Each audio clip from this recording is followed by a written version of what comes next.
Tiga hal dasar yang harus dipahami dalam teknik fotografi. Kenapa? Karena foto apapun dasarnya, basicnya ada di sini. Segitiga exposure atau triangle exposure. Exposure sendiri adalah banyaknya jumlah cahaya yang akan masuk ke dalam kamera dan mengenai sensor kamera. Intinya sih seberapa banyak cahaya yang kamu tangkap. Nah, dalam kamera, banyaknya cahaya yang akan masuk ke dalam kamera ini diatur oleh tiga hal tersebut, yaitu ada ISO, ada shutter speed, dan ada aperture. Tiga hal itulah yang dinamakan triangle exposure atau segitiga exposure. Oke, yang pertama ada ISO. ISO. ISO adalah tingkat sensitivitas sensor kamera terhadap cahaya. Makin sensitif sensor kamera, maka akan makin peka terhadap cahaya. Begitu juga sebaliknya, dimana pada saat sensor kamera tidak terlalu sensitif, maka cahaya tidak akan terlalu banyak masuk atau tidak terlalu peka dengan cahaya. ISO 100 tidak terlalu sensitif atau tidak peka terhadap cahaya, sementara ISO 6400 akan sangat peka terhadap cahaya. Kalau gitu kita pakai aja ISO tinggi biar aman, dan fotonya kan nggak gelap kalau kayak gitu. Enggak kayak gitu cara mainnya. Jadi, semakin tinggi ISO yang kita gunakan atau semakin peka sensor kamera terhadap cahaya, maka akan semakin banyak noise yang akan dihasilkan. Maka dari itu, bijaklah dalam penggunaan ISO. Yang kedua ada shutter speed atau kecepatan rana, yaitu adalah seberapa cepat shutter atau rana terbuka. Jadi, seberapa cepat cahaya akan masuk. Intinya kalau makin lama shutter kita buka atau makin lama rana kita buka, cahaya akan makin banyak yang masuk. Sementara semakin cepat kita buka shutter atau rana, akan semakin sedikit cahaya yang masuk. Shutter speed 1/10 itu bukanya cukup lambat. Sementara shutter speed 1/320 itu bukanya sangat cepat. Shutter biasa bisa diatur sampai, biasanya sih kalau dalam kamera zaman sekarang tuh sampai 30 detik. Lebih dari itu kita pakai metode namanya bulb. Ya, jadi selama kita pencet shutter, dia akan membuka terus, begitu kita lepas baru dia tertutup. Tapi secara otomatis yang gue tahu sih sampai 30 detik. Sementara paling cepet tuh macam-macam, ada yang 1000, 1/4000, 1/8000 dan seterusnya. Memilih shutter speed atau kecepatan rana ini bisa kita lihat dari objek yang akan kita foto.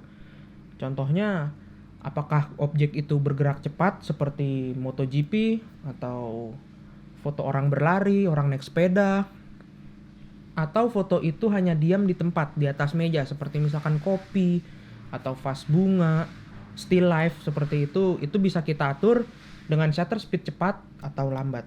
Untuk foto objek yang bergerak cepat atau bergerak, kita memerlukan shutter speed yang cepat seperti 320 dan seterusnya.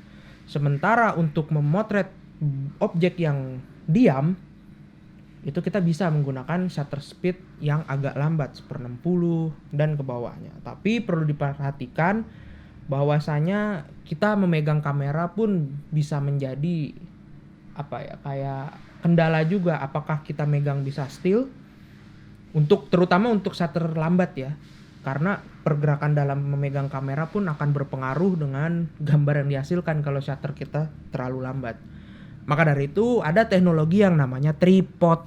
Foto ini menggunakan f/56 dengan shutter 125 dan ISO 400. Dapat dilihat bahwa di sini botolnya terlihat sangat tajam. Tidak goyang, tidak blur. Sementara foto ini difoto dengan menggunakan settingan f3,5, kecepatan 50 dan ISO 200. Nggak usah di zoom kali ya, kelihatan udah botolnya nggak fokus, blur. Yang ketiga, aperture atau bukaan. Nah, bukaan ini sendiri tidak di dalam kamera tapi ada di dalam lensa.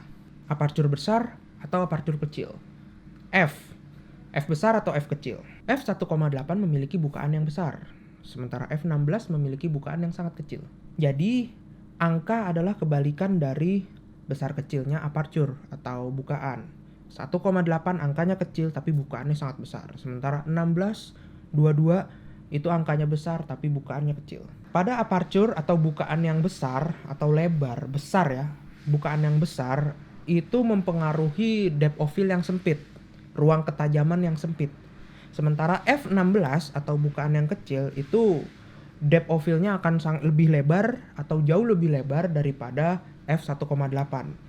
Makanya kenapa banyak landscape atau landscape fotografi itu biasanya menggunakan F yang besar karena dia ingin rumput yang di sini kelihatan, gunungnya kelihatan, pohonnya, langitnya itu fokus, jadi dia menggunakan f yang besar.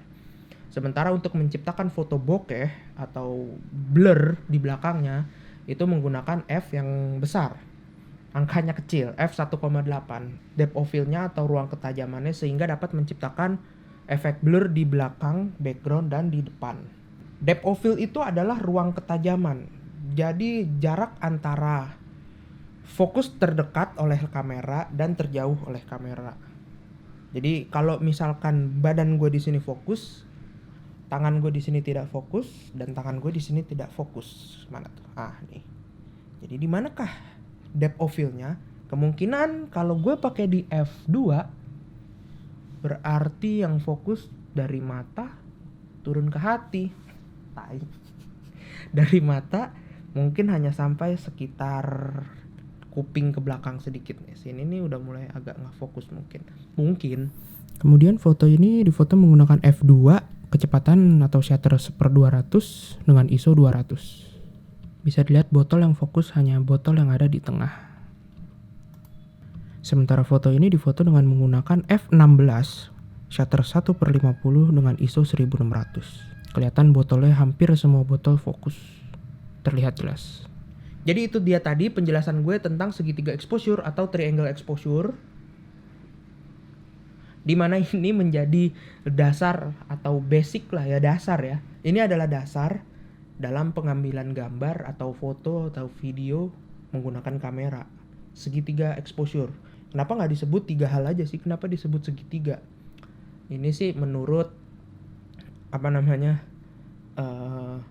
pemikiran-pemikiran gue aja yang bisa bener enggak. Tapi menurut gue kenapa dibilang segitiga, karena ini saling terhubung. Ketiganya ini harus kita atur sesuai dengan konsep foto yang kita inginkan atau hasil foto yang kita inginkan, harus kita atur sesuai sehingga mendapatkan gambar yang normal exposure, yaitu tidak gelap, tidak terang, tapi pas. Karena kalau salah penggunaannya atau kita tidak ngerti, makanya kadang kita suka dapat foto kayak kok foto gue keterangan sih atau terlalu gelap. Itu karena over exposure untuk terlalu terang dan under exposure untuk terlalu gelap. Biasanya di dalam kamera itu ada metering di frame yang kita intip, entah di viewfinder atau di monitor LCD-nya itu ada metering di bawahnya.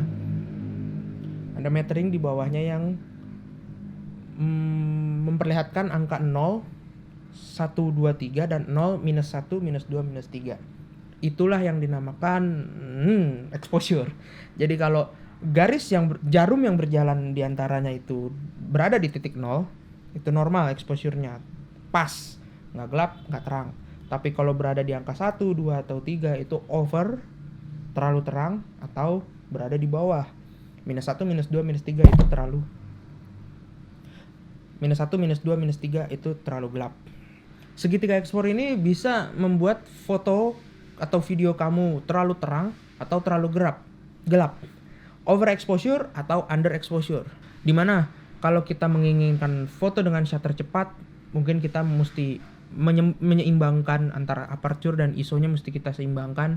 Kebalikannya waktu kita mau moto dengan ruang ketajaman atau depth of field yang sempit, kita menggunakan f1.8 atau aperture 1.8, yang lainnya kita sesuaikan agar sesuai dengan foto yang kita inginkan. Dan nggak ada salahnya juga foto over atau foto under kalau itu ada di konsep atau pemikiran kamu yang kamu inginkan mengenai foto yang akan kamu buat. Cuman jeleknya biasanya over itu, kalau over itu dia terlalu terang di suatu bagian sehingga menghilangkan detail-detail yang ada di dalam foto. Jadi istilahnya kalau muka gue sebelah sini yang terkena cahaya terlalu over, itu jerawat, mata, hidung ini kadang bisa hilang. Sementara kalau under, kalau foto biasanya bisa diselamatkan dengan diangkat sedikit shadownya atau blacknya di aplikasi-aplikasi editing, itu nggak apa-apa, boleh-boleh aja. Jadi saran gue sih kayaknya mendingan kalau kepepet nih ya, kalau udah diatur-atur sementara masih belum dapat di normal exposure, kayaknya mendingan foto tuh agak gelap daripada terlalu terang. Oke, cukup. Terima kasih sudah menonton. Terima kasih sudah menonton dan tunggu video-video berikutnya. Terima kasih.